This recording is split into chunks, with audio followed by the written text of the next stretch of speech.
एक और मुद्दा आ रहा है बच्चों के कोविड-19 की डिजीज़ का। सबसे पहले ये वेल नोन इन्फॉर्मेशन है कि कोविड छोटी उम्र में जब होता है या यंग व्यक्तियों में जब होता है तो एसिम्प्टोमेटिक हो जाता है, और उम्र बढ़ती है तो सिम्टम्स भी दिखाई देते हैं। तो ये मानी हुई बात है कि यंग लोग in general R asymptomatic, infection होती है पता ही नहीं चलता है, और जितनी उम्र कम होती जाती है ज़्यादा ही एसिम्प्टोमेटिक उसका चेहरा होता है।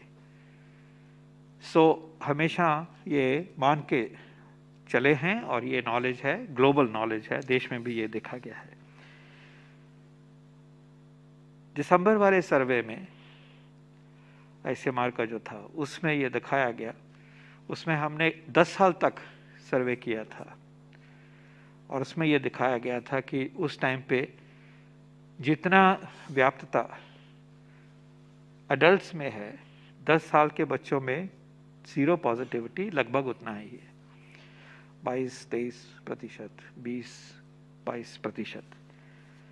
कहने का मतलब यह है कि बच्चों में इसका इफेक्ट उस तरह से देखा जाए तो था ही, अगर था तो वो स्प्रेड भी करते हैं।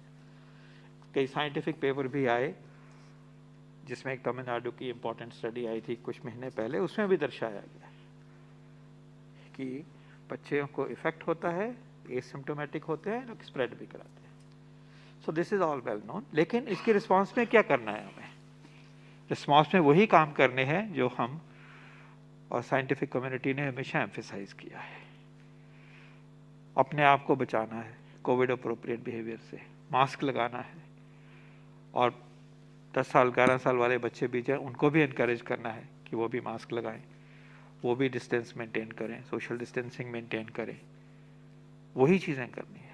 और भारत सरकार ने कुछ हफ्ते पहले बल्कि बच्चों में अगर कोविड विजिबल होता है, बीमारी दिखती है, तो जो करना चाहिए उसका प्रोटोकॉल ऑलरेडी हमारे वेबसाइट पे है। साफ सुथरा, clear cut, science driven, evidence driven protocol is already available, and that should be followed. Should the children have these symptoms.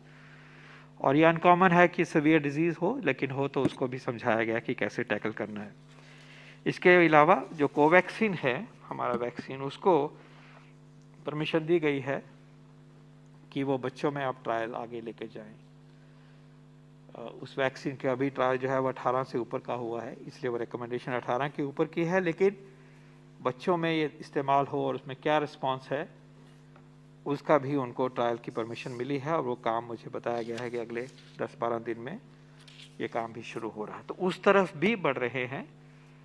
बाहर भी 1-2 जो बाहर के वैक्सीन बने हैं वो बच्चों पे अभी टेस्ट होने शुरू हुए हैं। तो इसके ऊपर साइंस की नज़र है, लेकिन जैसे मैंने कहा कि ये लेके चले कि बच्चों को भी एसिम्प्टोमेटिक इन्फेक्शन होती है, बच्चे भी स्प्रेड करते हैं, खासकर जहाँ तक डेटा दिखाता है 10 साल की उम्र तक, और बच्चों में एसिम्प्टोमेटिक है तो पता ही नहीं चलता। अगर हो तो सेल्फ प्रोटेक्शन के अलावा जो होम केयर के प्रिंसिपल्स बार बार हाईलाइट करते हैं उन पे भी लागू होते हैं, और अगर सिग्निफिकेंट डिजीज़ है तो उसको हमें प्रोटोकॉल के द्वारा हमें उसके ऊपर वॉच रखनी है। और ये प्रोटोकॉल